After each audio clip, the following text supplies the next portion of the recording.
K98 Talk is expanding its lineup for 2015. This means we are expanding our advertising base. Whether you're a startup trying to push through to the next level or an established business trying to supplement your advertising budget, web-based advertising is a solid investment. Thanks to Talk's newest partnership with TuneIn Radio and instant access to our sister station, K98 FM, we give you worldwide access at a reasonable cost. Interested parties should email us at sales@k98fm.com.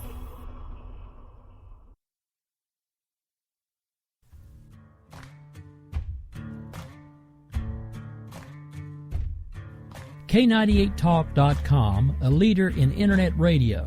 So grab your seatbelts and take the ride of your life on K98talk.com.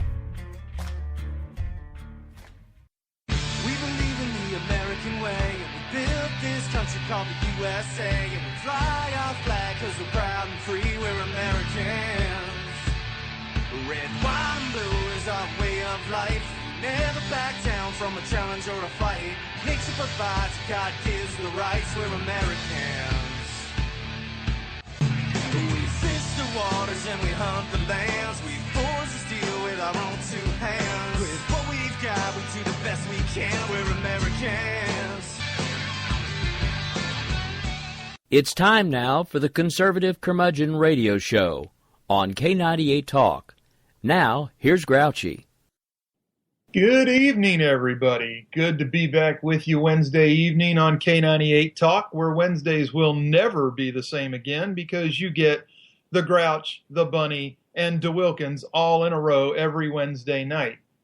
Now, tonight, we have a very special guest with us. We're welcoming Mr. Rod Eccles in. Rod is a nationally syndicated conservative talk show host, and quite frankly, he's not only the coolest man in talk radio, but probably one of the smartest, too. So welcome, Rod. Glad to have you back with us. Thanks for having me back. It's a pleasure.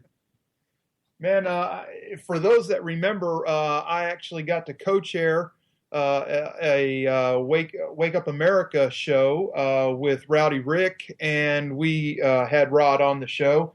If you didn't catch that, you missed out. And I really wanted Rod one-on-one to have back on this show and dig a little deeper. I know we talked about some things, Rod, on that program, maybe not as deep as I like to get. I don't know how deep you like to get, but we're going to find out because we got some things to talk about, my friend. Yes, we do. Let's head down that rabbit hole. Yeah, let's go. Let's start with the big heat right now. Let's talk Baltimore. I personally do not know what this mayor was thinking. She has backpedaled into some semblance of common sense and you know what a leader should do, but telling everybody to just give these people space to tear the town apart. What gives, Rod? What's your take on this? This is pretty typical, although she was pretty brazen to actually say it. Most of the time, they won't actually come out and say it, but they'll do it. They'll act the same way that she acted by, pulling the police back a little bit, or even telling the police to go into a full retreat, giving them room. Because, we hear from the left, they have, all of this stuff has been happening to blacks, good or bad, right or wrong. It's been happening to blacks for decades. And there may be some validity to some of what they're saying. However, it doesn't give anybody the right at any time to just snap and start destroying a city and destroying innocent people's property, livelihoods. Now, look, this is nothing more, and don't get me wrong. I am not one of those conspiracy theory nuts. But understand, this is nothing more than what they did in Boston earlier after the Boston bomber. This is a martial law trial run. Now, in order for Baltimore to get back control of the city, what they decided to do was have a curfew. Not only did they decide to have a curfew, but they decided to bring in 2,000 military troops. National Guard, yes, but still military troops to back up the 1,000 policemen on duty. And they were telling people, well, you can't even go to a baseball game. In fact, we're going to have a baseball game and nobody can go to it. That's right. Really?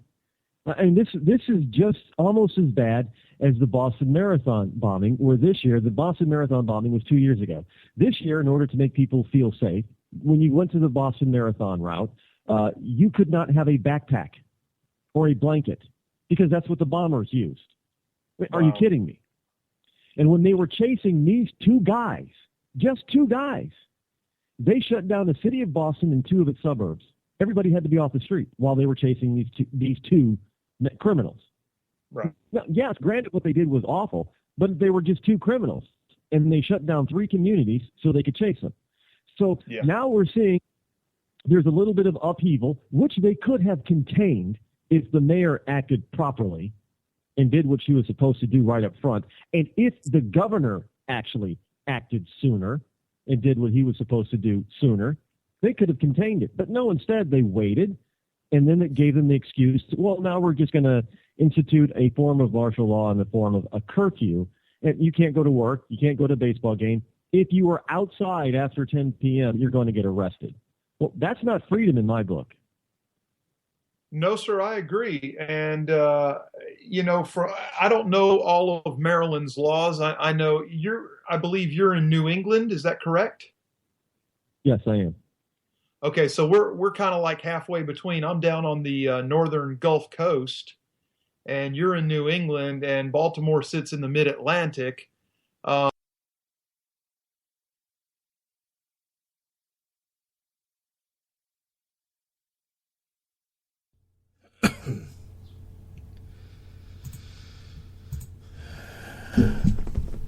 All right, folks, bear with us for just a second. For some reason, we lost internet connection, and I'm trying to get everybody reestablished here.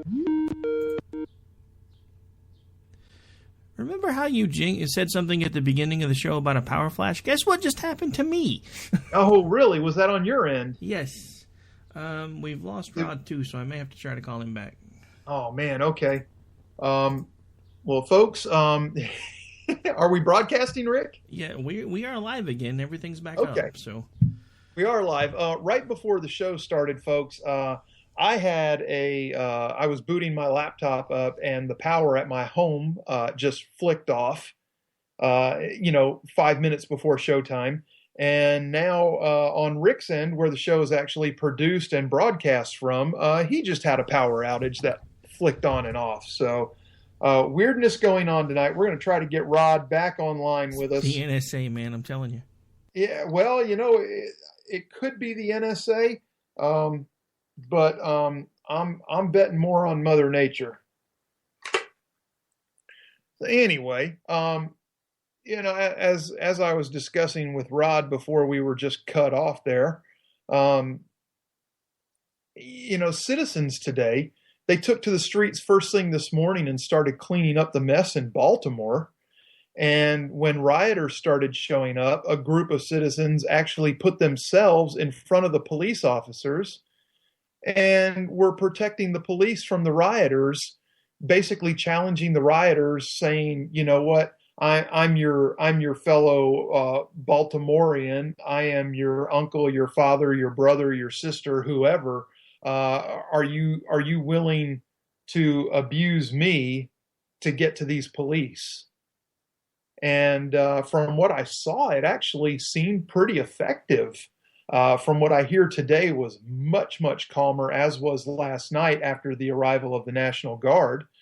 I'm not a fan of the semi-martial law state like Rod was talking about before we got cut off, but there was something that needed to be done, and I just think that maybe it could have been done with strictly the police force had the mayor acted appropriately to begin with, instead of allowing this to fester. He's coming back in now. And I think we're bringing Rod back on here momentarily. What a nightmare. First my power, then Rick's. It is what it is. We're all used to playing the game. I think maybe Rod's back with us now. Are you with us, Rod? Yes, I am. All right, welcome back. Sorry about that. I was explaining to the folks while you were still dark there that about 4 minutes prior to showtime, my power went off at the house momentarily as I was booting my laptop up. And here we get 10 minutes into the program and Rick's power dies on him where he's actually producing the show. Oh, okay. So it was just Mother Nature playing with us tonight. Yes. So, Rod, what I was just going on just for a minute more about what you had talked about how this like semi-martial law state isn't freedom. And I was talking about the crowd today, the citizens that put themselves between the rioters and the police to help shield the police. And basically they were saying, hey, you know what? I am a fellow Baltimore resident here, and I may not be happy about what happened, but you know what? There's ways to be angry and still function within the law. And if you're willing to hurt me, who could be your uncle, your brother, your sister, your mother, whoever, then hurt me to get to these police. And it actually seemed quite effective. Yeah, and it went to show the lengths of what people will do in order to protect what is right, in order to stand up for what is right. And it also showed that every American has the right and the ability to stand up and do the right thing. And with those, and many of them, most of them were black men that were standing between the police and the rioters. Absolutely. And a lot of them were old. There were some younger black men there, but a lot of them were older.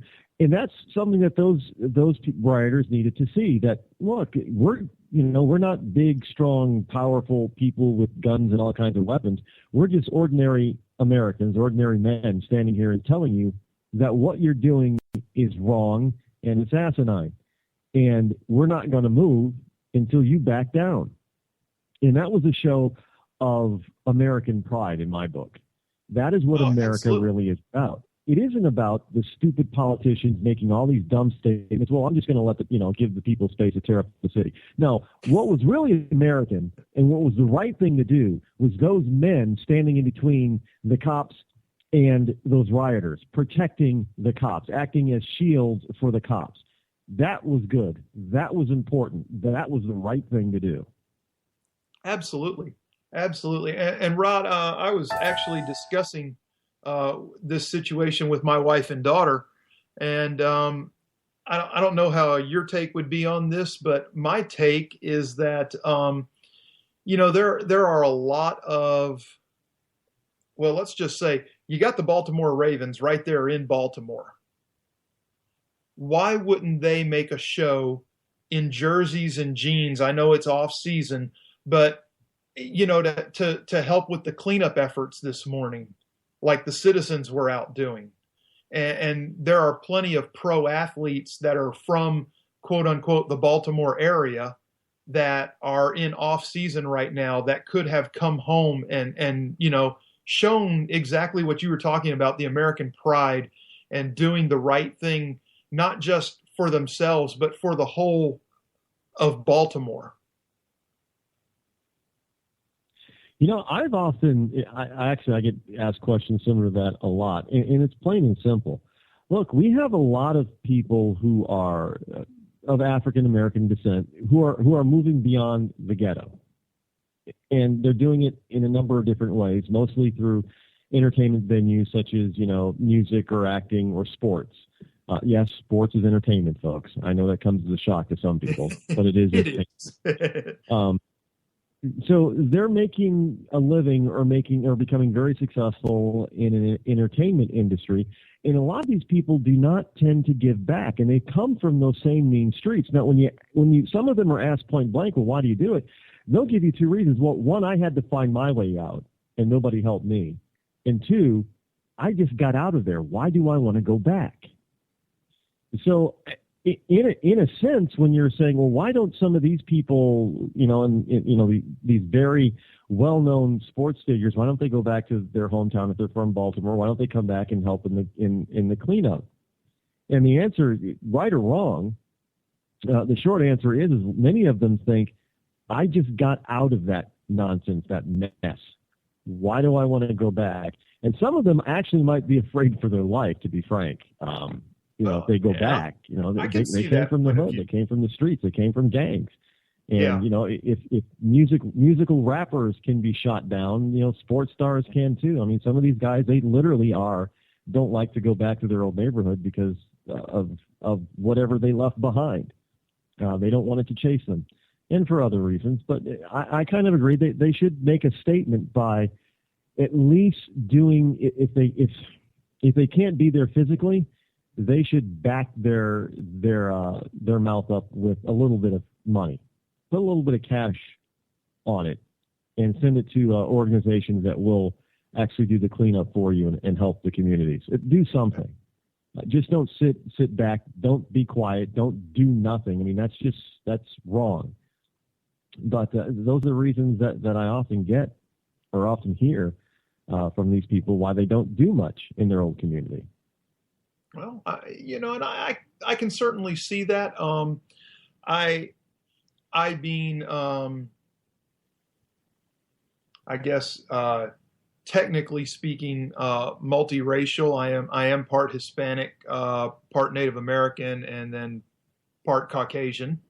And I grew up in a very cruddy neighborhood as a small child. We, just mom raising two boys. We certainly got to know what poor was like down in the burbs of Miami. But I just, for the life of me, I just cannot understand. And I want to thank Ray Lewis of the Baltimore Ravens for at least making the statements that he made, just explaining how idiotic the actions of the rioters were. Why would you burn your own community down? You're putting potentially your own family members out of jobs. So I mean, I don't know. I just can't fathom it all. And then to see the city's leadership pull the stunt that it pulled on top of all that, it was just like, adding fuel to the fire. Yeah, I don't understand where people think that obviously it's not about, for many of them, it wasn't about looking for justice for Mr. Gray. It was all about what they could get for themselves. Oh, quite yeah. frankly, because I don't understand why if you're mad at the police, if you think the police broke the law, why would you rob potentially literally your next door neighbor's small business? Why would you break in there and just take everything that he owns? He had nothing to do with the police. Right. That doesn't make any sense. Yeah. So, yeah, I mean, some of the things I'd been putting out over the last couple of days is like, nothing screams we want justice like slashing the firemen's hoses that are being used to extinguish fires next to your house. And I think I also said nothing screams we want justice like burning down a senior citizen center. And then the mayor, with that senior center, it was actually under construction, nearly completed.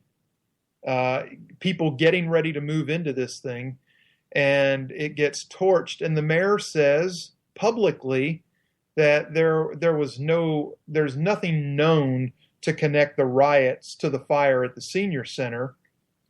And at the same time she's saying that, CNN is spooling the film of the rioters setting the fire. This woman, this mayor, she just doesn't get it. You're right. She doesn't get it. She's a full-fledged. Well, there are some people out there that are saying that this woman is actually an Islamist sympathizer, but she's a full-fledged liberal nut job. Yes. And you don't go out there and talk about, look, you don't say one thing on tape, on camera, on video, and then the next day go out there and say, I didn't say that.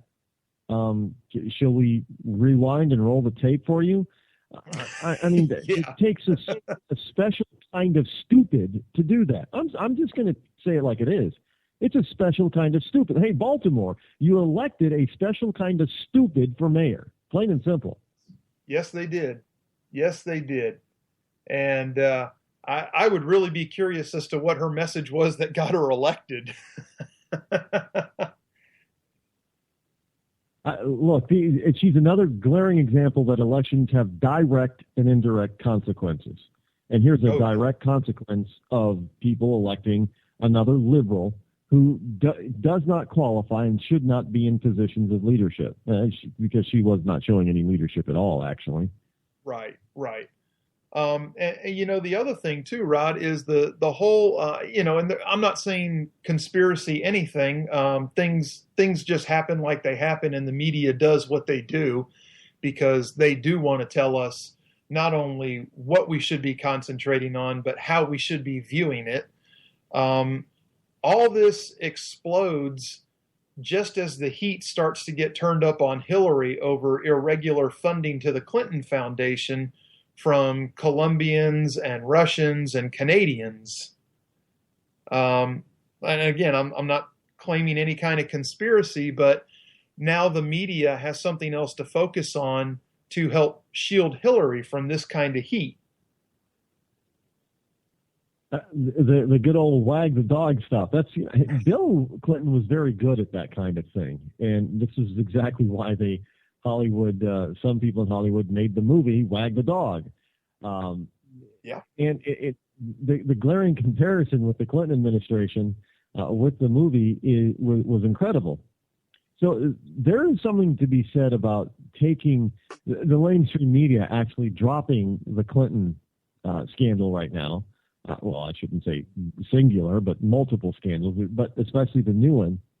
However, that's only going to give her a slight reprieve, because I don't think that this is something that's going to be let go. Now, Clinton is already out there making speeches about how bad the riots were and that we need to change the justice system simply because there's too many people incarcerated and too many black people incarcerated. Hello, Hillary. Most of the new laws that were created that put these people in jail were written by, introduced by, and passed by your liberal cronies all over the country on a state and federal also level. Under her husband's administration. Yeah, so you can't be blaming, saying that it's kind of like Obama's constantly fighting the system. Well, he is part of the system. He is the system. But right. Okay, so now you're going to say that you need to change it. So what are you going to do to change it? Right. And she's trying to take the focus off of her issues, but I don't think it's going to work. And she's not going to. There's a bunch of people that just aren't going to let this go away, and I'm one of them. Sean Hannity's another. I don't think Fox News is going to let this slide by. Once this Baltimore thing is over, and it will in a couple of days, it'll be done, and that's it. And it'll be another footnote in American history, in big city liberal American history, as another reason not to vote for these people. Right. But she's going to have to come back and answer these questions because the stories are still out there. They're still coming out with new stories on a daily basis about what do the Clintons know. Like today, there was a story I read earlier, news story, only about 10% of the Clinton Foundation money was actually going out as charitable gifts to other organizations or to help people in need. Only 10% was going back out to charity. So they're raking in all this money and sending out only 10% of it. So I don't think this is going away for her. Well, and you're absolutely right. Last week, I actually did a segment that I titled, "Where's Hillary's Money Coming From and Why You Should Care?" And I actually laid out how the Clinton Foundation pays $22 million a year in annual expenses, and that's overhead and salaries and benefits for their foundation employees. And that $22 million that they pay every year is more than they've actually paid out in charitable donations since the foundation's inception. Yes. And So, I mean, to me, that's incredible, because here we're talking Russia One. Their CEO donates $113 million to the Clinton Foundation. And 6 weeks later, Russia One is granted permission to purchase the uranium mining business there in the U.S. that gives them 20% of the world's uranium. And then you turn around and you've got the Canadian multimillionaire and CEO Frank Giestra of Pacific Rubialis, which is a Colombian-based oil company, who donated $104 million to the Clinton Foundation. And 2 weeks after that, Pacific Rubialis was granted a U.S. port contract in Colombia through the State Department. And those two things, to me, I mean, you know, maybe nothing wrong happened, but I think it's sketchy enough that it needs to be looked into. it does. You just don't get connections like that by happenstance. No. There's one thing I've learned: there's really no such thing as coincidence. There is happenstance, and there is purposefulness. So either it just happens that all this stuff falls in the line and makes it look like something bad is going on, which is really rare, especially for this much, or all this was done on purpose, and everybody involved knows that it was done on purpose, and they're now looking for ways to cover their little tushies. Right. And right. let's face it, none of these people who actually have something to lose are going to stand by and lose everything for the Clintons. It's just not. They're not going to do it. They're not going to do it. Well, and like I said, it really would be some kind of sequence of events to have the timing of this play out like it did, and everything be on the up and up. Hillary, the foundation is now refiling tax returns because they made some quote unquote mistakes. How many American citizens could get away with doing that? Just saying, oh, I made a mistake on my taxes, I'll just file again. And the IRS will be like, oh, thank you so much. That doesn't work for people like you and me. I think Wesley Snipes tried to do that. He tried to, say, well, my accountant did it. I didn't know all this, and I'll be more than happy to pay up the difference and refile. And they're like, nope, too late, going to jail. So, yeah. So what happened to Willie Nelson? Get it with it, and I don't know why they should be able to. Right, exactly, and they should face the same punishment as anybody else. But they are American royalty, so to speak, I guess. In their own minds, yes. Well, in somebody's minds, but all right, folks, we are live with Rod Eccles. As always, the phone line is open. The number is 408-681-8255. We'll take your questions on anything and everything. Rod, I always like to do that. I don't try to restrict anybody. If I don't care what they want to talk about, if they want to call and hate on me, I let them call and hate on me because I can handle it. But we're here, and I've got Rod for a little while longer. I know, Rod, you have a show to do this evening yourself, and I don't want to hold you up and pin you against the start of that. So I do want to cut you a few minutes to do what you got to do. But we are glad to have you here. And we've been discussing Baltimore and Hillary's irregular fundings through the foundation. And Rod, I meant to ask you earlier, are you making plans maybe to be at the Southern Republican Leadership Conference next month? At this time, I don't think I'll be able to join in the festivities down there.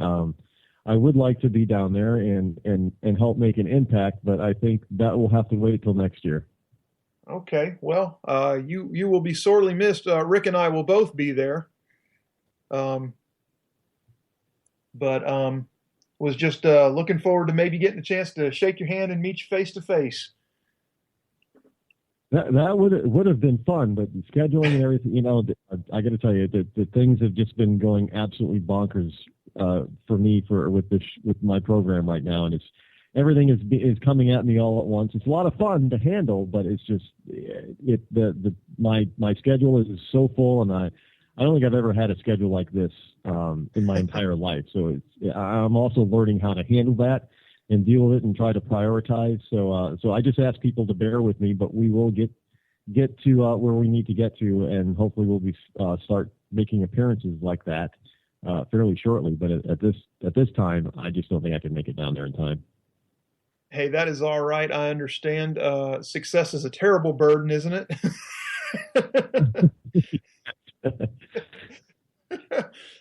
I mean, you work so hard for it, and I mean, you know, that is the American dream. You want the success, you know, you want it to come. You want your hard work to mean something, and here it's happening, and you are taking off, man. It's good stuff, and I'm glad for you. I was just being a little selfish, wanting to shake your hand and meet you in person, but I will live. Anyway, we will sit down and have a good old American beer, and and we'll compare our wonderful firearms and what it means to be an American, and we'll tell stories, and people will gather around and they'll understand what it is, what a true American really is. Well, you know, I just I take pride in just being called one. So, I mean, I know exactly what you mean. You know, explore all those freedoms and liberties, and you know, do it in accordance with the laws that bind us all together as Americans, and that's what makes this country great. You know, when people can do that and get along with one another. Absolutely, it's a good thing. You know, some people they don't realize that we don't have to agree on the micro, but you know, a good patriot, we agree on the macro. We agree that the Constitution is the law of the land. We Yes. agree that our government should limit itself more to the Constitution, and we agree that the American people actually are the power behind the government, and that we're the ones that should have the final say on just about everything. What we might disagree on is basically how best do we accomplish those macro goals? How do we get back to being more politically conscious and being more of a constitutional republic? Some people think it goes, you know, through one of the best ways to do it is to go through people like Ted Cruz, and some people say no, it's Rand Paul, and some people will say no, it's Scott Walker. Well, see, all that kind of stuff, that's the micro. Right. The macro, we can agree, just like the founding fathers agreed on the macro, but they disagreed vehemently on exactly how they wanted to accomplish that big picture. You know, Yes, they did. They disagreed often vehemently on how the Constitution should actually be written in the Bill of Rights. Well, what should we include in order to protect people's rights? They were all in agreement that they needed to protect the people from the government. They all were in agreement on that, but they were not in full agreement with exactly how you could do it. So, and that actually led to some really heated arguments and fisticuffs and all kinds of things. And people that don't know our own history don't realize that actually happened. Oh yeah. But that they ended up Jefferson and James Madison were at each other constantly. Yes, they didn't like each other very much, but they, you know, they compromised. They came together. They came up with a document that still works to this day, plain and simple. Yeah. And you know, look, there is no other government in history of this country that is anything like this government, like this governing document. Sure, the ancient Romans, they lasted for 500 years or so, and they're probably one of the longest lasting, most enduring freedom-style empires the planet has ever seen. But even they were not like this republic, the United States. No. And No. we're totally different, which some people just still to this day don't understand how it works, but it works simply because we truly believe that the people who are here legally and the citizenry actually have a God-given right to live their life in freedom with as little government intrusion on their daily life as possible. That's what makes us great. Yeah, it's fantastic. And speaking of the government intrusion, I'm sure somebody with a keen eye like yours noticed the roll call vote on H.R. 1731 the other day, the National Cybersecurity Protection Advancement Act of 2015. Basically, Congress the House of Representatives voted to grant themselves more access into our private communications and our private lives. Yeah, it's funny how, let me give you a glaring example. There are a number of people who believe that, now, a growing number of people that believe that Congress, the Senate and House of Representatives, should have term limits.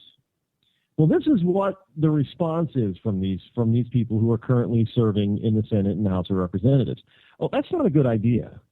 That is going to, take away from the people's ability to vote who they want into office. And I'm thinking, okay, so these people, if the vast number of American people are saying it's time for term limits, and these people are saying that's a bad idea, well, who are they representing? So if the vast majority of Americans are saying it's time for the Patriot Act to sunset and all its provisions to go away and government needs to stop snooping on us, but these people are that we elect then turn around and tell us, well, we need this for security and safety. Well, we don't want this. This is not the type of security and safety we were looking for. We don't want it. Get rid of it. No. We need this. Yeah. Who are they representing? Well, I can tell you now that the breakdown on the vote was 355 yes and 63 no. And of the 355 yes, there were 135 Democrats and 220 Republicans. So this is, really, they're bonding together on this issue. They call that bipartisanship. Well, yeah. American people, I guess. That's when bipartisanship comes into play. Well, I suppose that this is one of the few occasions where they actually do practice it. The other occasion, Rod, I don't know how old you are, but I'm going to go ahead and, because of your grasp of history, I'll bring this up. When Ross Perot took a run for the White House, the Republicans and the Democrats actually practiced some bipartisanship in trying to squash him. Yes, I remember Ross Perot. Hey, Larry, I'm telling you, Larry, just look at me, Larry. I'm all ears. I'm open for ideas. I'm not talking about the ears inside of my head. I'm just talking, Larry, that I'm open. And those black helicopters flying around, Larry, that's right, Larry. They still couldn't keep me from getting 19% of the vote that year. Which for a third party is gigantic. Unprecedented. And you know what? Admit I voted for him. I did. Wow. I helped Bill Clinton into office. Yes, I did. I apologize for that, and I never did that again. But at that particular point, people were really fed up with the two-party system. They were really, and Perot came along at the right time with the right message that grabbed a lot of people's imagination.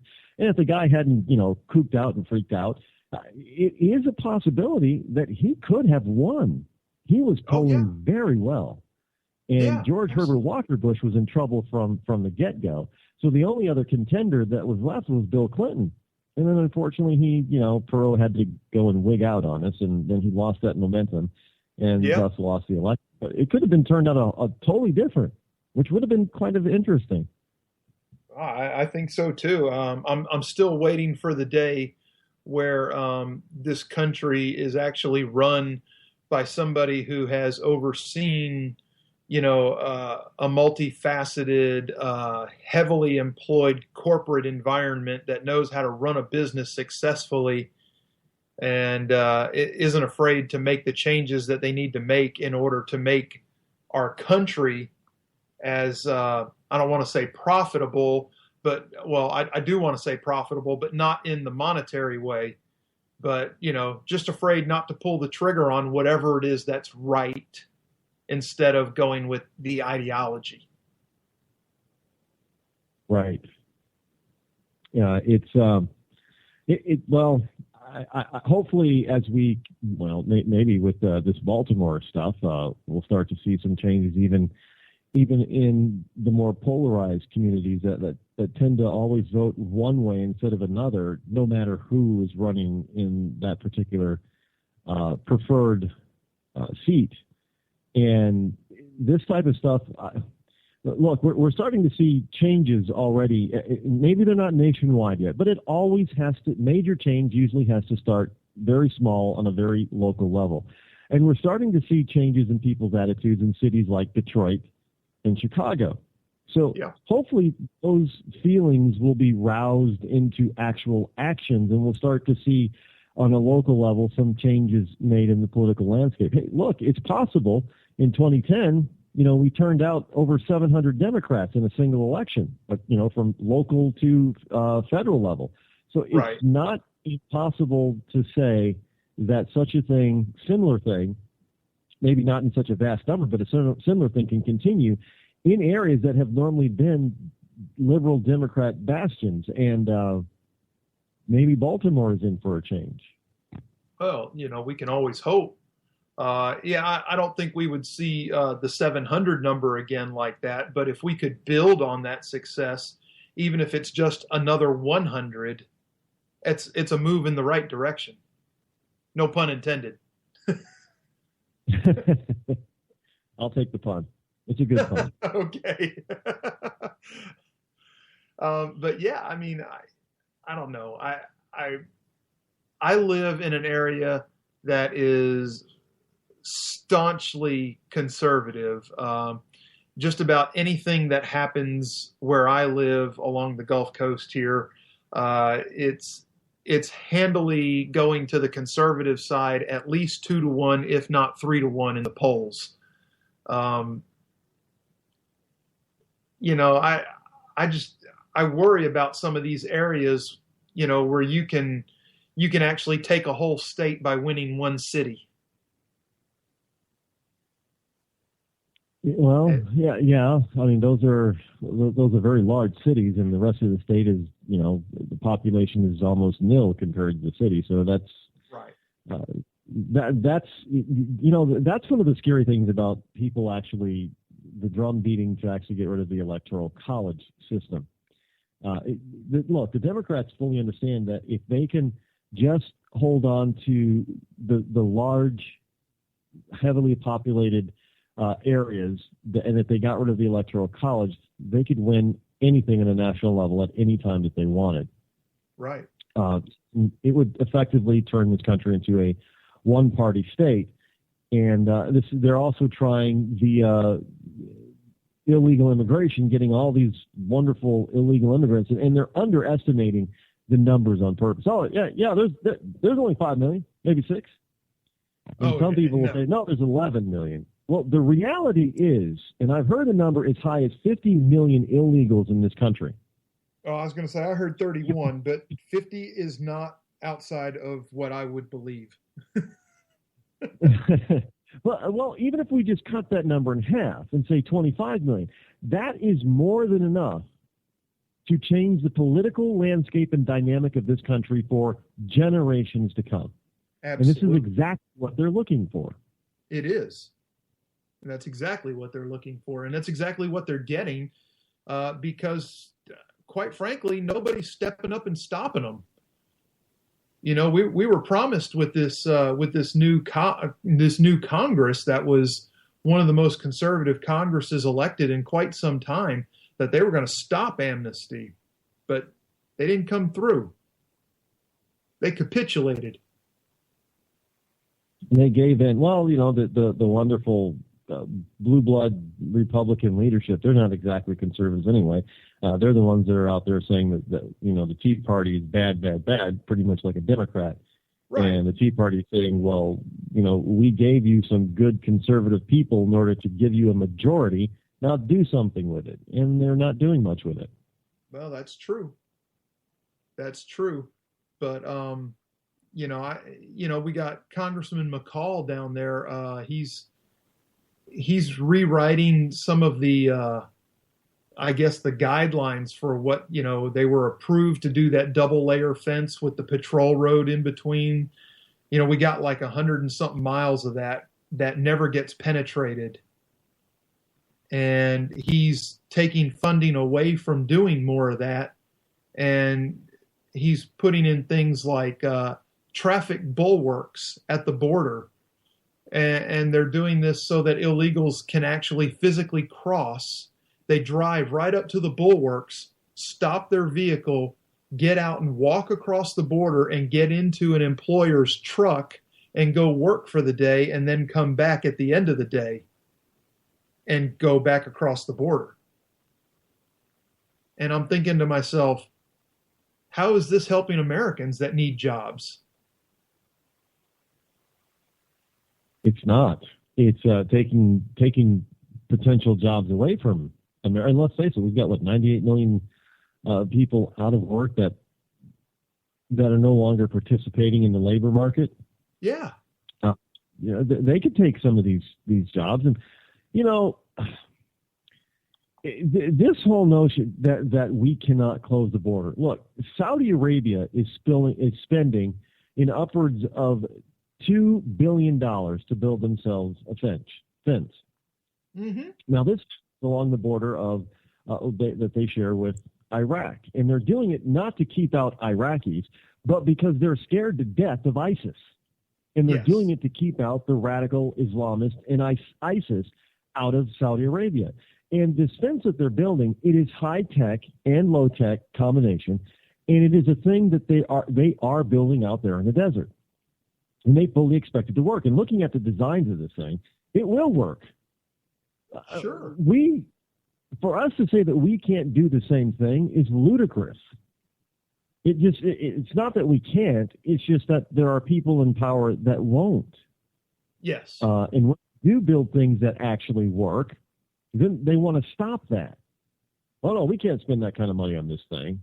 Well, yeah, we can, but you don't want it because it's actually working. See, you're more than happy to build a chain link fence that somebody can hop over or use a pair of wire cutters and cut through, and then you'll just probably proclaim, see, we can't stop them. They're going to get through anyway.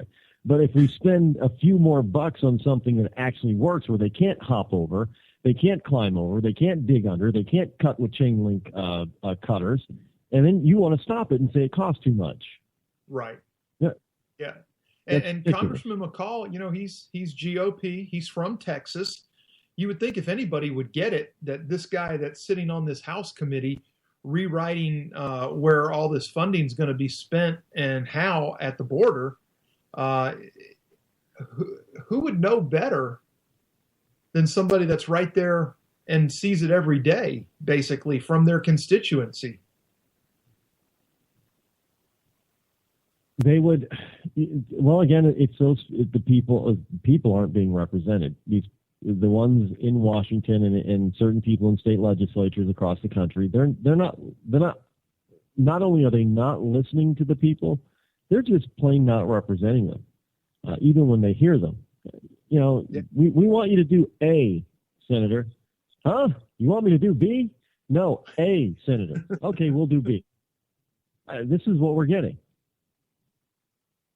Yeah, they're not listening, and they're not. Quite they're not frankly, because you're not right. enriching their pockets. Really, that's what it comes down to. Yeah, and I'll be sending actually my congressman a nastygram on what was this HR 1731, because he was one of the yes votes from the GOP, and quite frankly, I know him personally, and I'm very disappointed in that vote. Would his no vote have swung it? No, it wouldn't have, but he could have put the fight up. Yeah, they could at least, it's kind of like the Loretta Lynch thing. She's now our attorney general. Yeah. Why? She should have made it pass it, but they decided, well, the president should get what who the president wants. No, that is not what the Constitution says. That's right. And it's not what people were saying. The people were saying, turn her out. She's not what we want. Absolutely. And then we have a number of Republicans that just went along and said, okay, yeah, we'll do it. Yeah. And some that were even foaming at the mouth to do it, which is even scarier. I just go SMH, shaking my head. Yes. Yes, absolutely. Rod, I've got 7 till. I know you start at the top of the hour, so you tell me when you have to break loose, my friend. I'd keep you for 2 if I could, but I was told that I can't. So, but we'll take this thing full circle as we sum it up. I heard Steny Hoyer today, and we both know who he is, but he said that the problem in Baltimore was that they needed more government spending. We'll circle back to Baltimore real quick. Yeah. As if spending money. Look, spending money doesn't usually fix the problem. In fact, sometimes it makes the problem worse. And the prime example is our educational system. Do people realize that we spend more on average per student in public school per year than any other industrialized nation on the planet?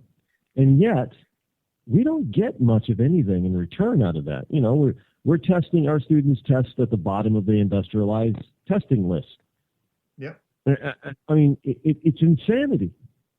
We're not spending enough. You're right. We're not spending enough. We're spending too much and not getting anything in return. So spending more money on this is not going to fix the problem when the problem is leadership to begin with. Oh, couldn't agree more. I guess much like State Department says, I don't know, maybe the problem is jobs. Maybe like ISIS, they just need jobs. I'm not even going. I cannot believe that that's just how stupid these people are. Really? Yeah. I mean, yeah. It's even fair. They call that harfing now, right? Yeah. I mean, it's not even fair to attack people that stupid. It really isn't. I mean, because it's so obvious that they're morons. Yeah, well, they're unarmed to fight back, so.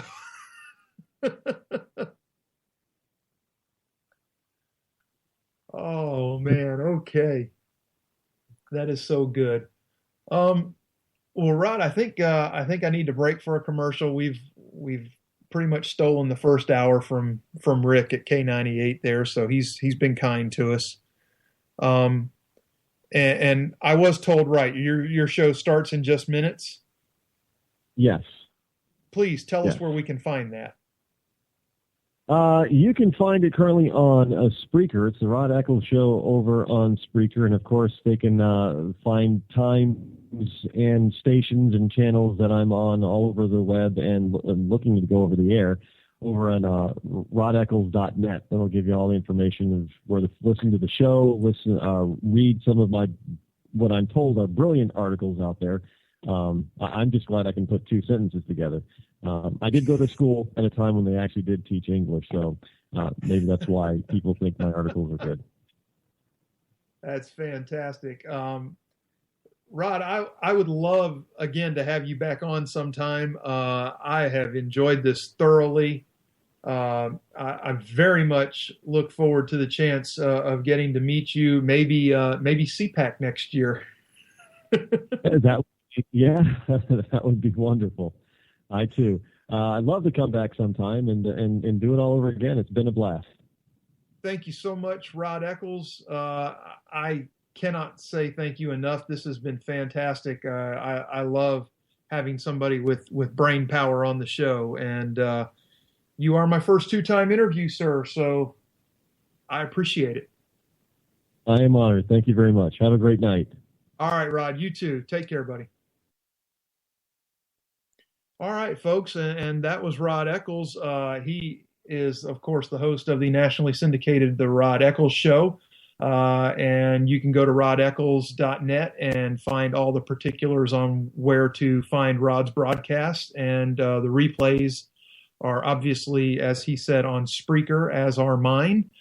We're going to take a short break here at the top of the hour, and we're going to come back and we're going to take this thing home in the second hour and drive you right up to the start of Unapologetically Bunny with Polita Bunny at, what would that be, 9 o'clock Eastern Time. So stay tuned, and we'll be back in just a couple minutes. Oh, but ain't that America for you and me? Ain't that America?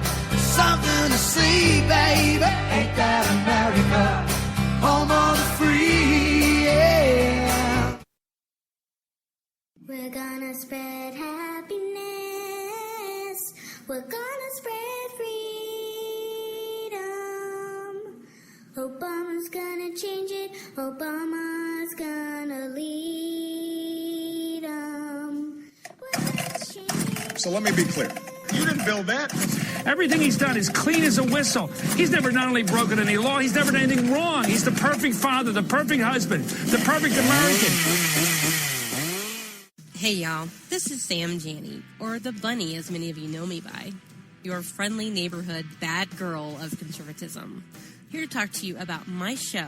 I'll talk about conservative issues, my top 10 douchebags of the week, and have some pretty badass conservative guests on the show.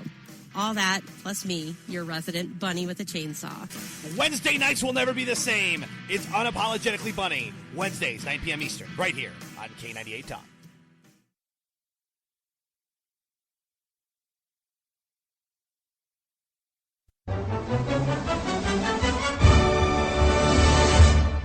Mark your calendar for May 21st through the 23rd for the Southern Republican Leadership Conference in Oklahoma City.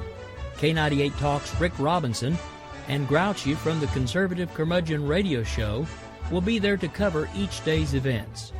Join them at the conference to hear keynote Republican speakers. Now, here's Oklahoma Governor Mary Fallin.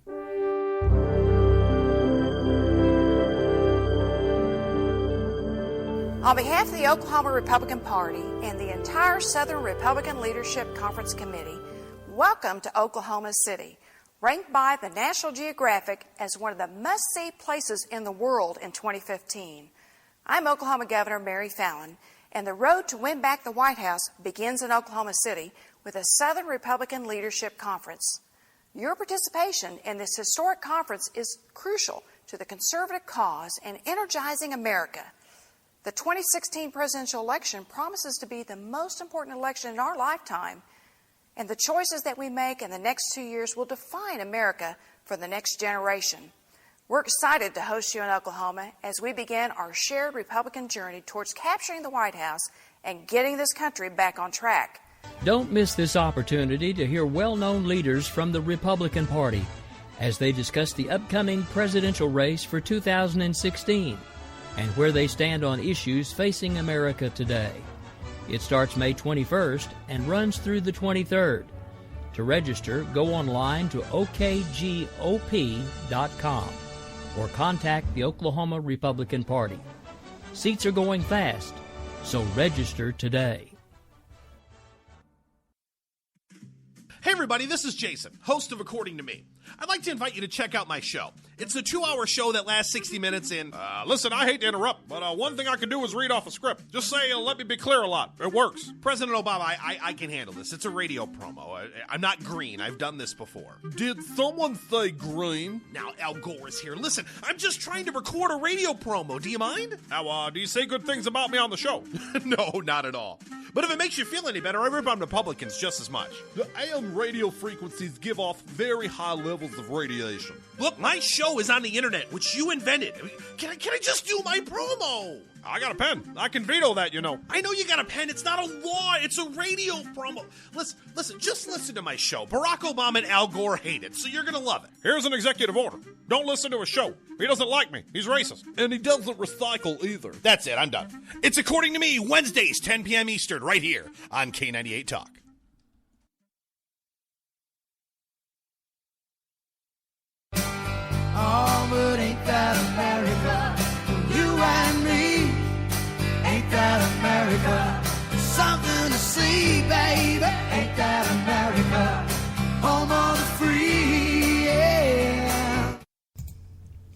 All right, welcome back, everybody. It is the top of the hour.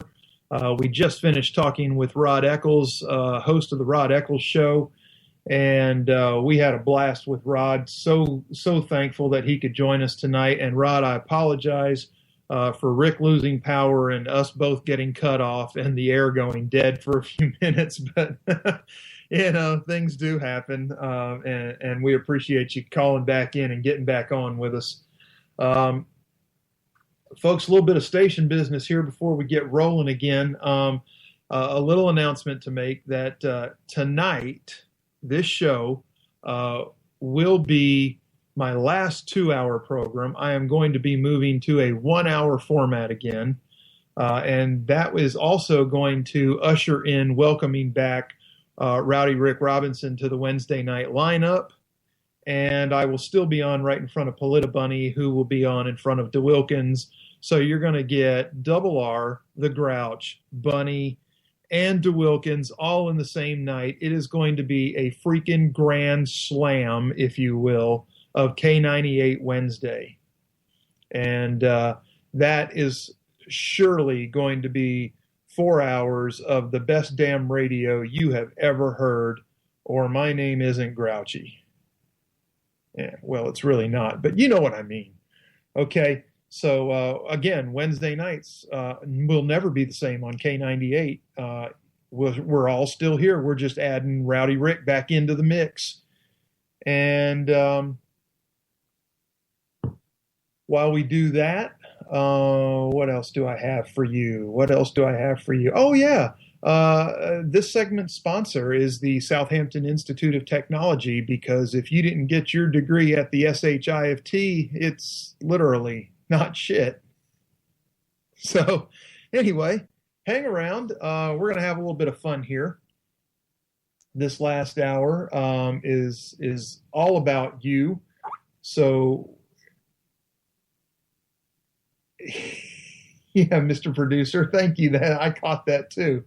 The phone number here at the studios is 408-681-8255. That's 408-681-8255. The lines are open. There is no limit as to what you can talk about. I don't care about the topic. You can hate on me. You can love on me. You can talk about what we're talking about politically. We're not going to talk about crocheting or anything like that, though. I will hang up on you for that. But anyway, we're going to press on now with some other things that I have for you tonight.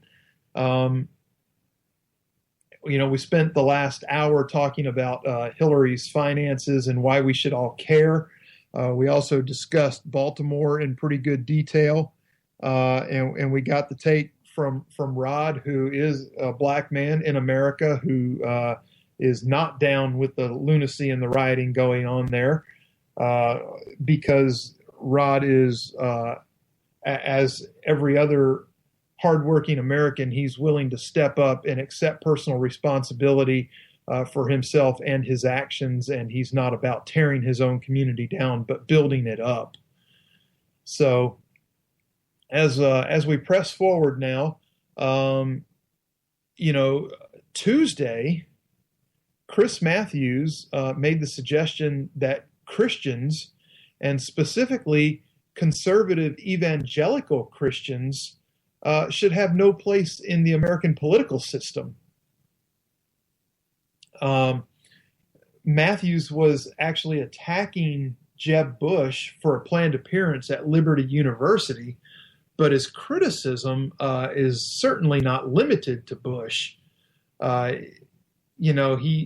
He's doing this thing somewhat dispassionately. Matthews said that he noticed Jeb was going to give a commencement speech at Liberty University. Somebody correct me if I'm wrong here, but officially, has Jeb even declared yet? I don't believe he has. So Chris Matthews jumping the gun. We all know Jeb's going to declare, but Matthews should just stick to what he knows, which is the tingle going up his leg. He says about Jeb, he says, he's a Roman Catholic convert. his family was Episcopalian, and somehow he finds himself comfortable in that evangelical crowd. His father had to do some of that stooping the last time he ran. He had to go out and say things that he was born again and all that, Matthew said. He had to say things he was never taught religiously in his growing up years, said Matthew. And he included all Republicans in this rant because obviously Chris Matthews doesn't believe that there are any Democrats that are Christians. And I can tell you there are plenty that claim they are. There's a wonderful Twitter page out there called Faith Voters for Hillary. You can find them at Faith, the number 4 Hillary. They've blocked me because I ask them questions about how they reconcile their faith with murdering unborn babies. I guess damn me for asking a serious question and wanting a serious answer. But anyway, I'm not afraid to do that, and I'll never be afraid to do that. And speaking of asking questions and getting answers, one of the things that I want to start promoting out to you folks is that I want you to submit your questions for GOP presidential hopefuls. Send those to me. You can tell me who you want me to ask. I will certainly try to pin that person down, but I'm going to ask as many questions of as many candidates as I can while in Oklahoma City at the Southern Republican Leadership Conference. I'll be there with Rowdy Rick, who's producing the show right now. And Rick has his own show that he'll be there working for, and I'll be working with him for my show, and we'll be working together under the K98 banner. And I'm looking forward to a great time in Oklahoma City. I will be bringing along a production assistant that's going to help Rick and I try to land some of these interviews. She's skilled in the ways of charming people into following her will, which will be to give us interviews. So I'm hoping that magic holds true. So back to Chris Matthews, his suggestion that Christians should be excluded from American politics, it's really nothing new. A writer at the Christian Post, Karen Kramer, said that religious liberty is the theme of what she called the new Civil War. She said, moreover, Christians are partly to blame for not standing up for their rights. And that's a very valid point. Kramer said that Christians have stood idle while the vocal minority has placed unfair burdens on them, and said even though we face formidable foreign enemies, the battle within our own nation could be our demise because we're fighting for our very soul. I just can't even imagine what would have happened if Chris Matthews had, say, targeted another religion. We can play political Mad Libs with this and imagine instead of stooping to that quote-unquote evangelical crowd, Matthews had criticized a candidate who was planning to speak at an Islamic center for stooping to a Muslim crowd. The rest of the civilized world, not the civilized world, the uncivilized world, I'm sorry, would be screaming religious bigotry and telling him that how dare he say that because there are over 1 billion Muslims in the world that are all for peace.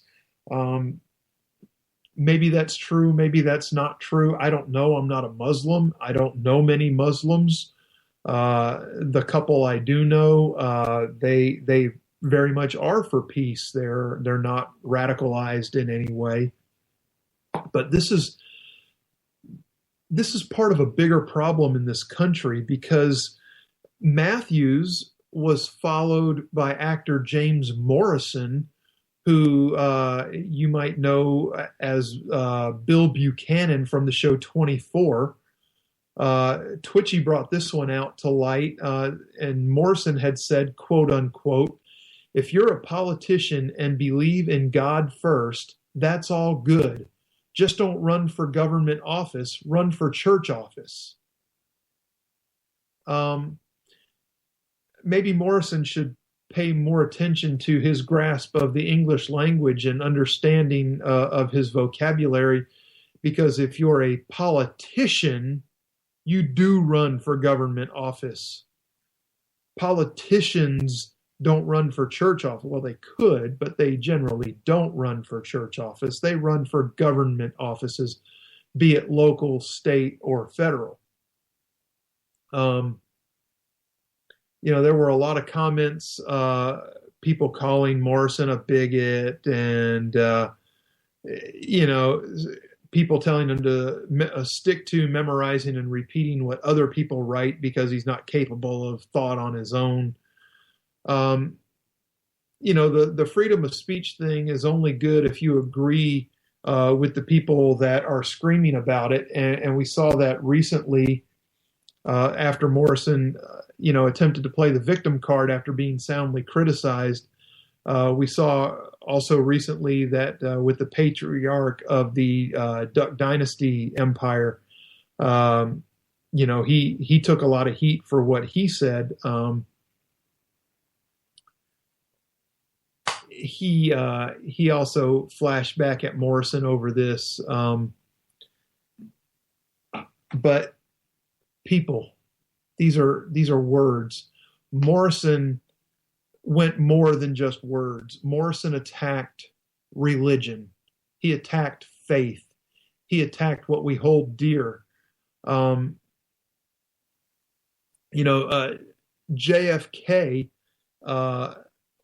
according to Morrison, understood the difference between his Bible and his Constitution, and he didn't govern with his religious beliefs. Kennedy had a speech back in 1960 that he gave to the Greater Houston Ministerial Association, and he responded to the criticism by saying, "I believe in an America where the separation of church and state is absolute, where no Catholic prelate would tell the president how he should be Catholic, or should he be Catholic, how to act, and no Protestant minister would tell his parishioners for whom to vote, where no church or church school is granted any public funds or political preference, and where no man is denied public office merely because his religion differs from the president who might appoint him or the people who might elect him." Now, that was in 1960. Brilliant words. I don't have a problem with somebody that is or isn't religious being the leader of this country, as long as they are willing to follow the Constitution and the Declaration of Independence and stay within the framework of those documents. I don't care about somebody's religion on a personal level. I know what mine is, and that's what I'm far more concerned with. Now, Kennedy concluded that speech by saying that if he were elected, he would, without reservation, solemnly swear that he will faithfully execute the office of President of the United States and will, to the best of his ability, preserve, protect, and defend the Constitution, so help him God.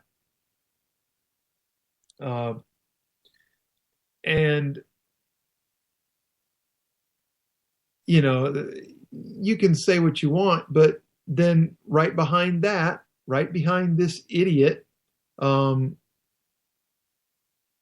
that just likes to spout off at the mouth, James Morrison, a little better known actor,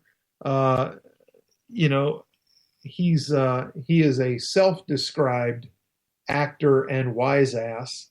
You might know him from from a sci-fi original series that's currently airing.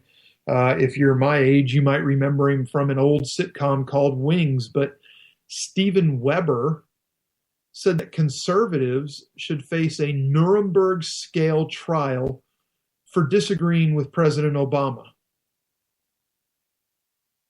So, I'm going to read you this because this is really something special. Weber did this rambling, unhinged, we'll call it an article for lack of anything better, for the Huffington Post. And this is what he wrote. The scale of right-wing socio-political sabotage necessitates a Nuremberg-scale trial for all the corporate agents and treasonous capitalisto-fascist architects of our democracy's current and most pressing misery, from the blatant Republican policy doublespeak emanating from think tank-sponsored word doctors to the outright obstruction and lies expectorated by Republican congressional representatives and senators. The very concept of governance can only be considered once the culprits are removed. Driven to real madness by unadulterated greed, they have embraced an ideology, the success of which hinges upon the very ruin of this nation.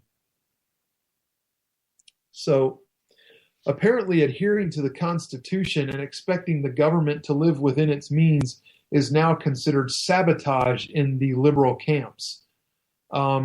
Weber seems to think that the country can only be governed when conservatives are done away with on a permanent basis. Now, a potential problem with the prosecutions suggested by Weber, even by the fluid standards of previous show trials conducted by his ideological brethren, Weber's allegations are a tad lacking in specifics. The last time I checked, rhetorical gymnastics and an outrageously unhinged attitude remain perfectly legal, and one can reference the Dennis Miller show if you don't believe that. Most, especially in Hollywood, where Weber plies his craft and for which he is abundantly compensated, know that. Boiled to its essence, Weber's complaint appears to be twofold, that conservatives and Republicans dare to hold different opinions than Barack Obama while not voting in favor of his legislative proposals.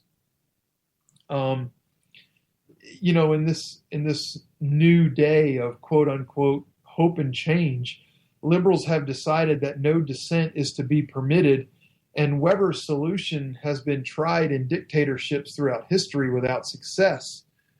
But for this, Weber suggests the Nuremberg scale trial, thereby comparing conservatives acting entirely within their rights in a free and often boisterous democracy with monsters who engaged in industrial scale mass murder of innocent Jews.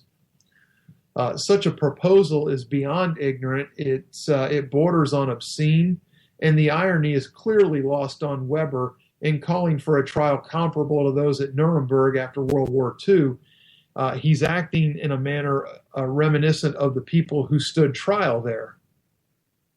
Maybe what Weber would like to see is the United States turned into a police state where only one opinion, which would be his, is allowed, and dissenters can be shot or jailed on sight. So what the hell gives with these ignorant Hollywood types and these ignorant media types taking an attack posture against religion, against the Constitution, against the Declaration of Independence, against numerated powers, basically against everything this country was founded on. They claim that the United States would be the United States if the conservatives got out of the way. And quite frankly, I'm tempted almost to knee-jerk in the opposite direction, but my fact-driven brain won't let me do that, because let me tell you something. Even if all conservatives were eradicated from politics in this country, there would still be dissent. There would still be different opinions. Because if you show me two people or more that think exactly the same thing 100% of the time, I'll show you one person that's doing all the thinking.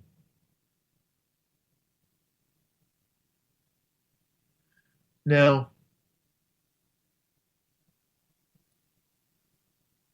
I'm going to press forward a little bit here.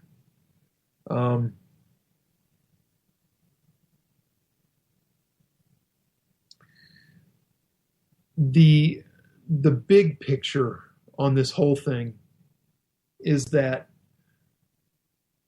over the last couple of weeks, what we have seen from the left is that liberalism has become an ideology of hatred instead of an ideology of trying to do things a different way.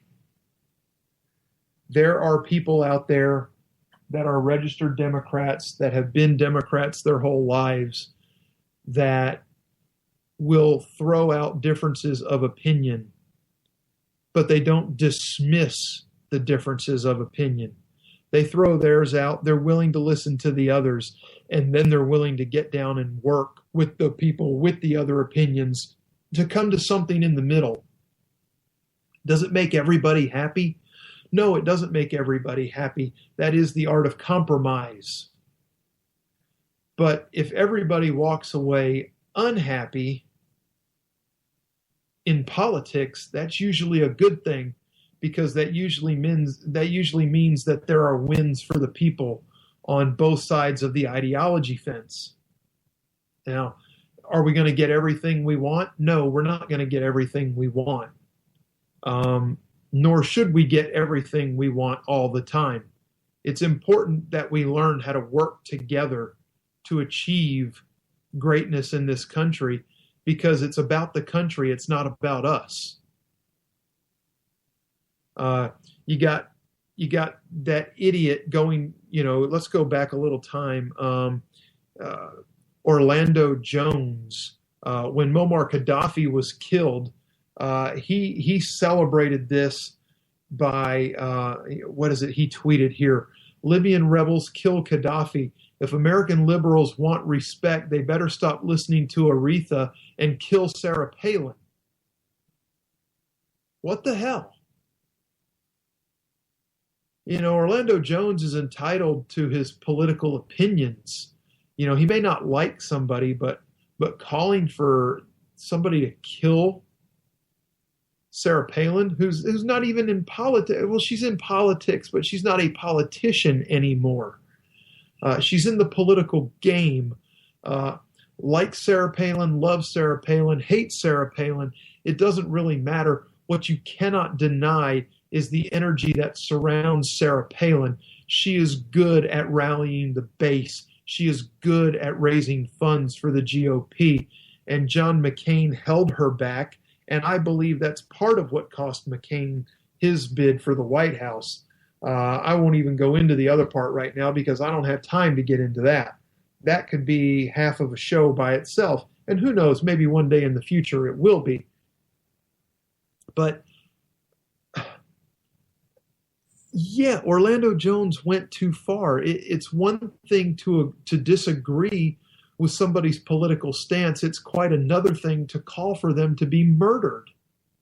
But this is exactly what we get from liberalism these days. After,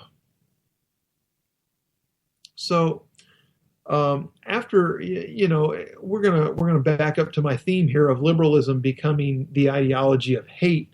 After the Tucson shooting that left Congresswoman Gabrielle Giffords struggling for her life, liberals twisted themselves into pretzels trying to convince Americans that rhetoric, from conservatives was the culprit. But almost immediately after the shootings, liberals blamed Glenn Beck, Sarah Palin, and the Tea Party, and at a memorial that looked more like a campaign rally, our president said Americans should listen to each other more carefully to sharpen our instincts for empathy and remind ourselves of all the ways our hopes and dreams are bound together. However, that's what he said. That's not what he meant. And as Obama is famous for doing over his 6+ years in office, or his 6 years in office, whatever we're at now, 6.5, whatever the hell, who's counting anymore? I'm ready for him to be gone. He's not even fun to pick on anymore. It's like taking pot shots, it's like catching a fly in your hand and then plucking the wings off of it and watch it struggle around trying to fly afterwards. It's time to stop Hillary now. That's the game, is to stop Hillary. Bernie Sanders is getting ready to throw his name into the ring to run against Hillary for the Democratic nomination. Bernie Sanders has in the past said that he knows all of Hillary's dark secrets from the last 30 years and that he's not afraid to use them to defeat her in the primary. Now, Bernie Sanders is technically an independent, but he caucuses with the Democrats. He definitely votes to a Democrat agenda. And he's quite often a kook. But does that mean he's lying about having Hillary's secrets tucked away? I don't know. I guess we'll see. If he's truly going to do this, I expect him to go for Hillary's jugular, and we'll know right away whether he's just playing games or whether he's serious. Mr. Producer, do we have something going on I need to know about? No, just my computer being retarded. Okay. Not a problem. Just checking. So anyway, after Obama said all that, the hardcore leftists continued their hate speech against conservatives. They had no interest in coming together and reminding ourselves to listen more carefully to one another and sharpen our instincts for empathy. Apparently that only applies to the ones playing the victim card and not to anybody else. But since the beginning of the Wisconsin insurrection, Americans have seen the insane rage of the left, and it's not been pretty.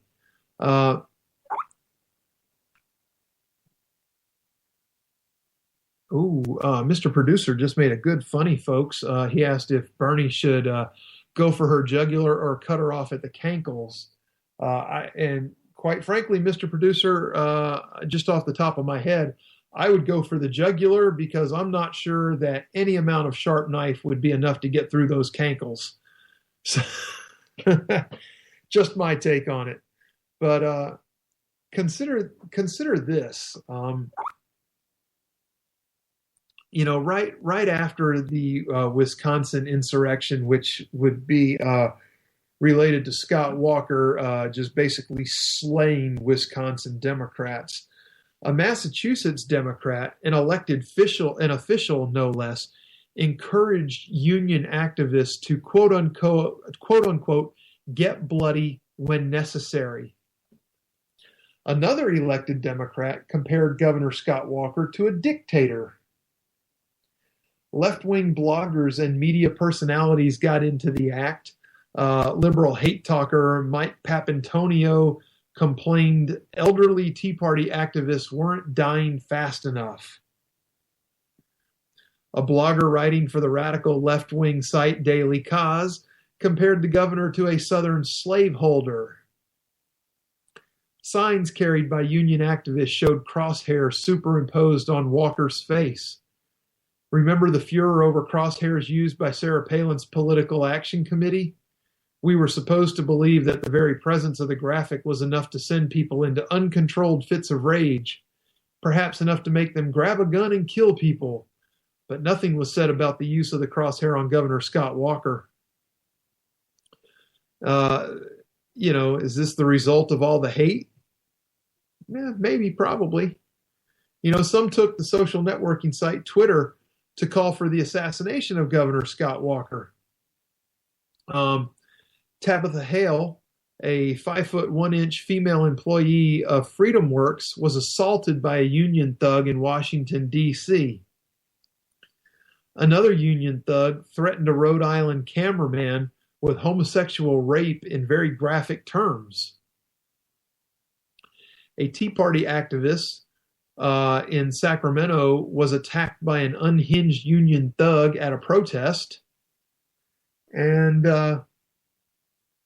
Breitbart TV has video of a union activist claiming New Jersey Governor Chris Christie is a terrorist who would shoot workers, but yet the Tea Party is called violent and racist. So, you know, things don't wash with these people. They're so filled with hatred that they can't even come to grips with the party planks that form the Democratic platform.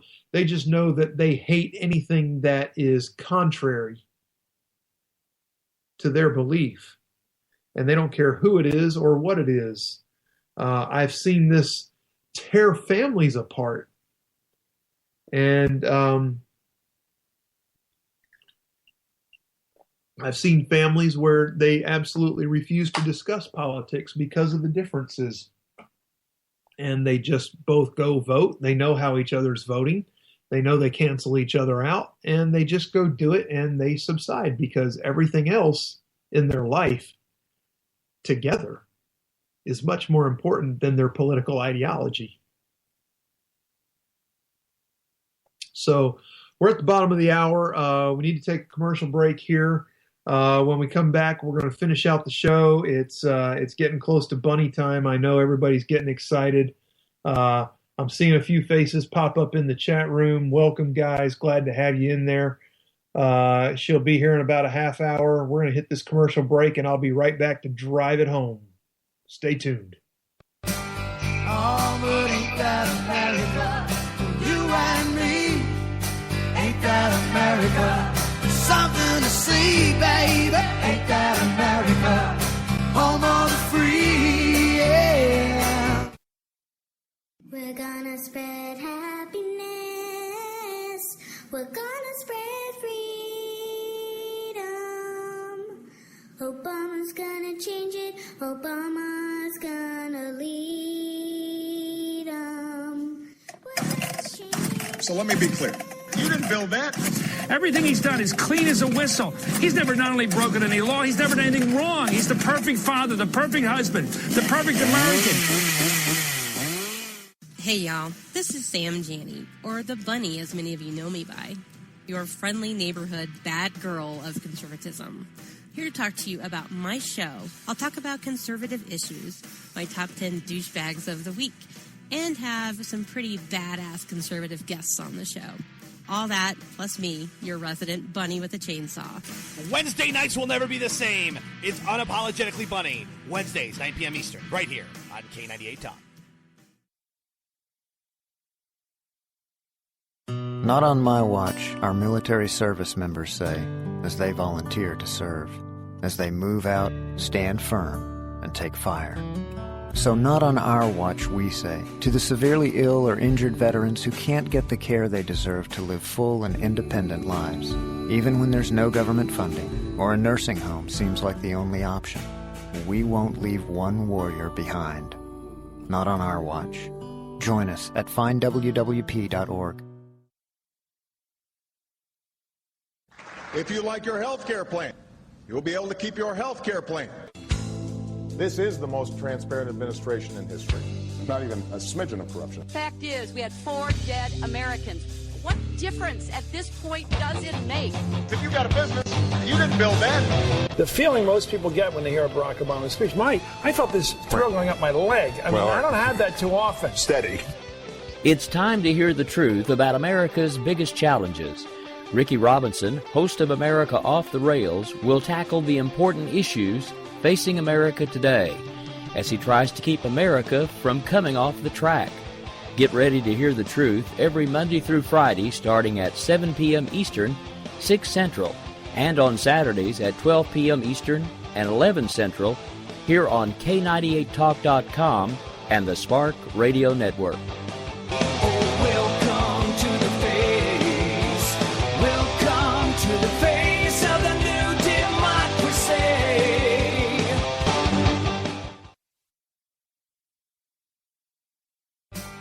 Oh, but ain't that America?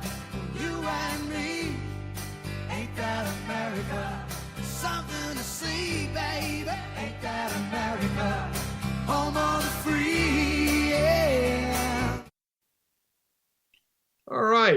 welcome back. We're getting ready to drive this puppy home. If you were tuned in during the first hour, you heard Rod Eccles from the Rod Eccles Show, who was gracious enough to stay with me for the first hour. We discussed Hillary and her questionable foundation funds. We're going to take a little deeper look at this, and we're also going to discuss some of the Russian business with the uranium, and we're gonna start right off the bat with the funding problems.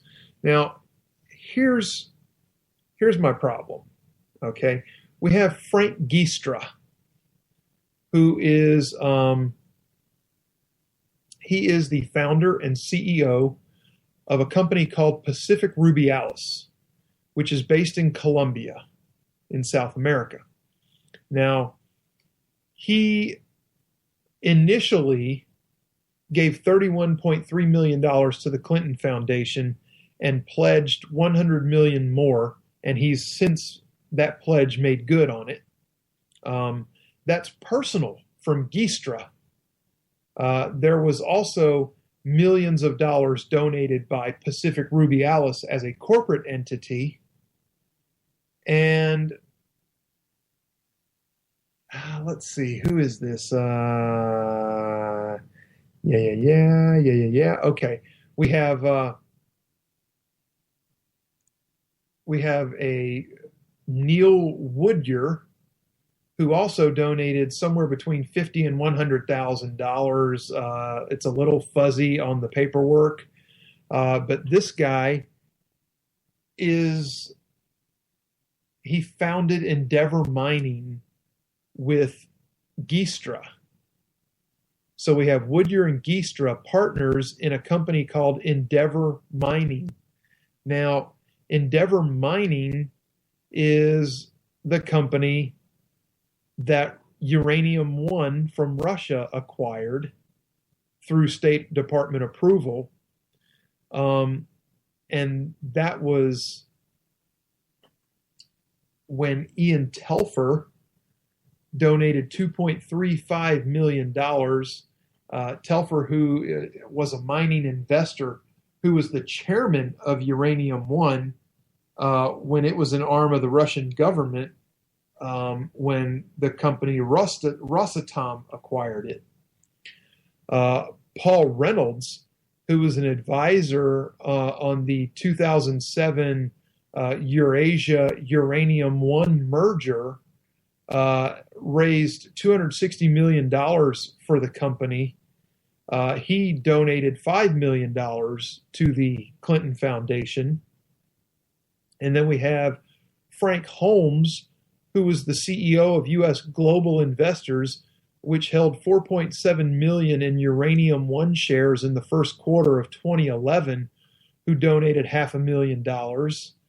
And then we have the $114 million donation from Uranium One to the Clinton Foundation.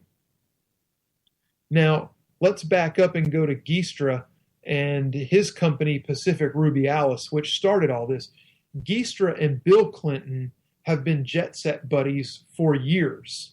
It's a well-known fact that Bill Clinton is a regular passenger on Giestra's private jumbo jet, which a lot of people sometimes confuse for Bob Menendez's private jet because of the quote-unquote hostitutes that are on board to take care of the men who are traveling.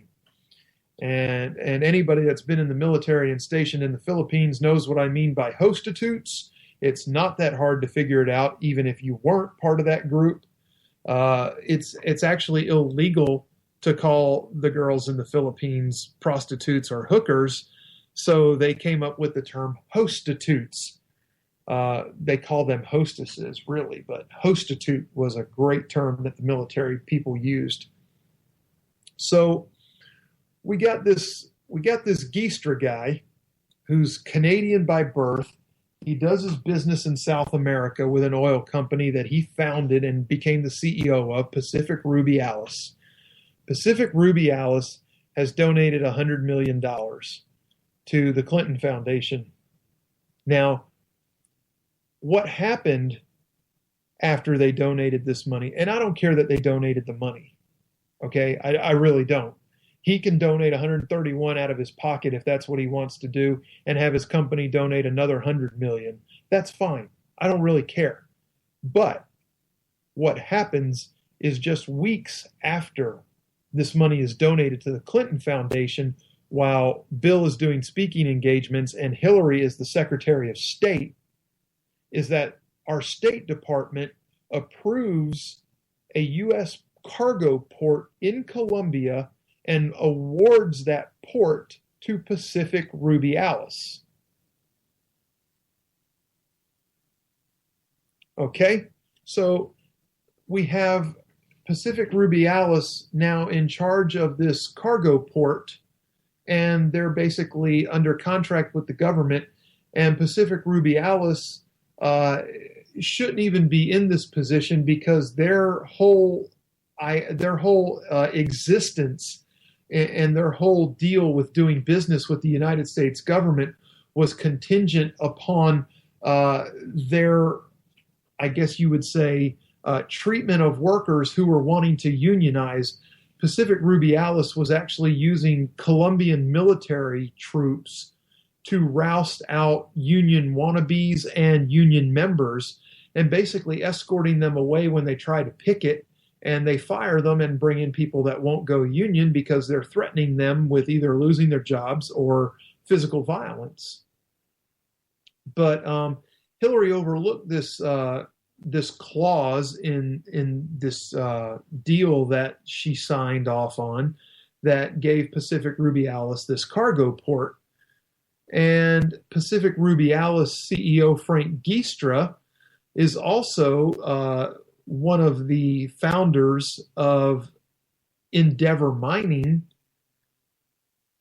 And it was Giestra's influence with the Clintons that urged the State Department to approve the sale of Endeavor Mining to Uranium One, the Russian company, which basically gives Russia control of 20% of the uranium in the world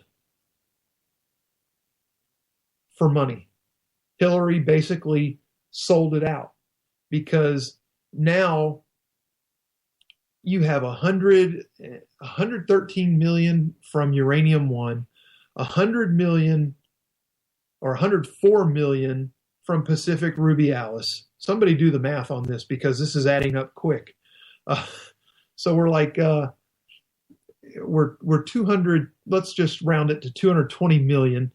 We get another 131 million from Giestra out of his personal pocket. So 350 million. You got 2.35 from Ian Telfer of Uranium One. You got another, let's just split the difference. They're calling Paul Reynolds Uranium One advisor between 1 and 5 million. So we'll just say 3. So that's another 5 million when you combine that with Telfer. Then you got Woodyer and Holmes, who we'll call it $500,000 between the two of them. We're getting up into the obscene money here. We're talking $250 million that was donated to the Clinton Foundation on behalf of these two companies, basically. And these two companies turn around and one bags 20% of the Earth's uranium mining and supply operation, and the other one bags this cargo port that they're using while they abuse their workers. So what the hell actually happened during Clinton's tenure as Secretary of State? When we look at this, let's take all the money, let's put it all aside, okay? Let's say the money was donated free and clear, no strings attached. Well, then what the hell's wrong with Hillary Clinton for signing off on these deals that were neither good for America nor Americans? And why should anybody think that anything would be any different if she's elected president? The only thing Hillary Clinton is interested in doing the best for is herself and for her family. She doesn't give a damn about Americans. She proves that because she doesn't even give a damn about humans. I mean, she doesn't care. Hillary's next bumper sticker for her campaign ought to read, "I'll sell anybody out for a $100 million donation." And quite frankly, she'd probably sell her husband out for another $100 million donation. Now, American nuclear officials seemed very eager to assuage our fears. The Nuclear Regulatory Commission wrote to Senator Barrasso, assuring him that American uranium would be preserved for domestic use regardless of who owned it. In order to export uranium from the United States, Uranium One, or ARMZ, would need to apply for and obtain a specific NRC license authorizing the export of uranium for reactor fuel. Still, the ultimate authority to approve or reject the Russian acquisition rested with the cabinet officials on the Foreign Investment Committee, including Mrs. Clinton, whose husband was collecting millions of dollars in donations from these people that were in charge of Uranium One. So again, I ask, who the hell wouldn't the Clintons sell out?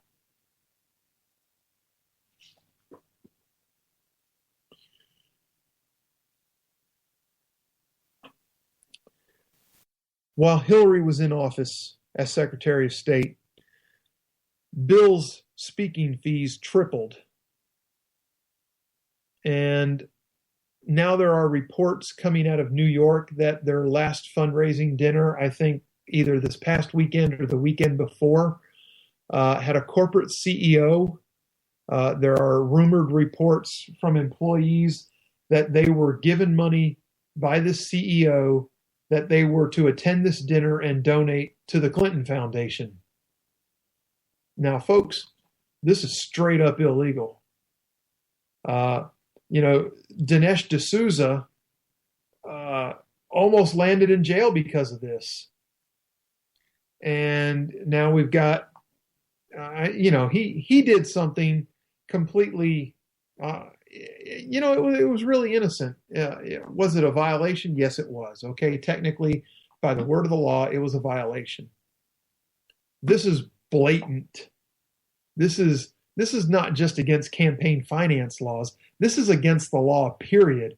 He's coercing his employees to donate to the Clinton Foundation and then reimbursing them for it.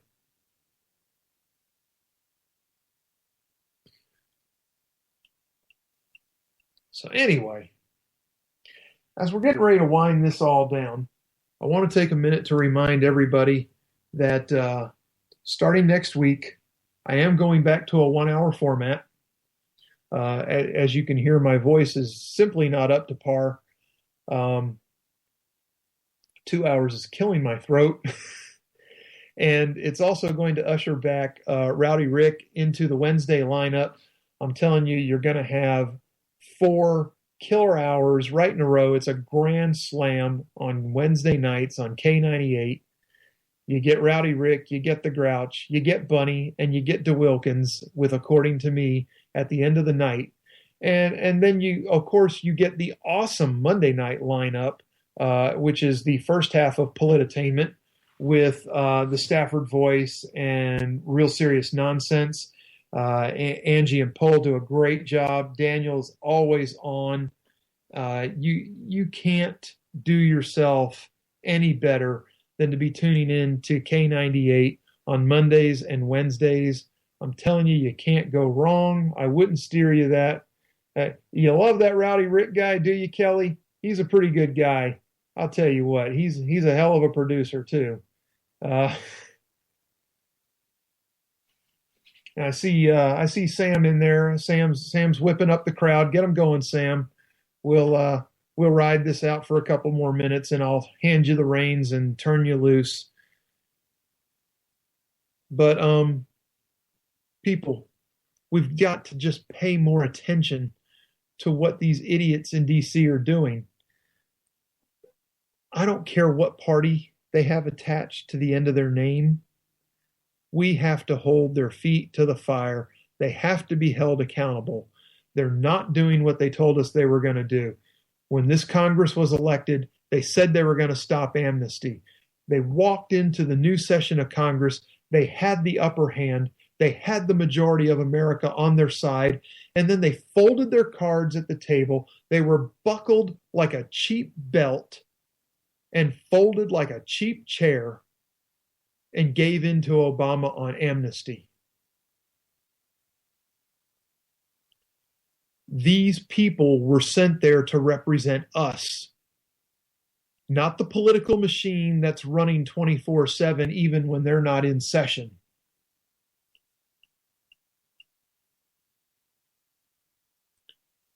I am ready for real conservatism in Washington. You should be ready for real conservatism in Washington. And when I am at the Southern Republican Leadership Conference, I will be asking them the hard questions that you send me to ask them. I'm going to hit every one of them I can. We're going to record it all, and we're going to play it back on the air. We're going to try to do some live spots while we're there. I'm telling you, folks, if you can get to Oklahoma City May 21st through 23rd, get there. The conference is free to attend. You just have to come. Get registered. And with that, we're coming into the top of the hour. I've cut them short a couple of times on commercial breaks tonight, so I'm going to give the producer a chance to run his ads and get everybody worked in. We got some business to take care of. I've got a dinner to eat. By God, I'm hungry. Sam, I'm coming right back to tune into your show, and I'll tune in to Jason too.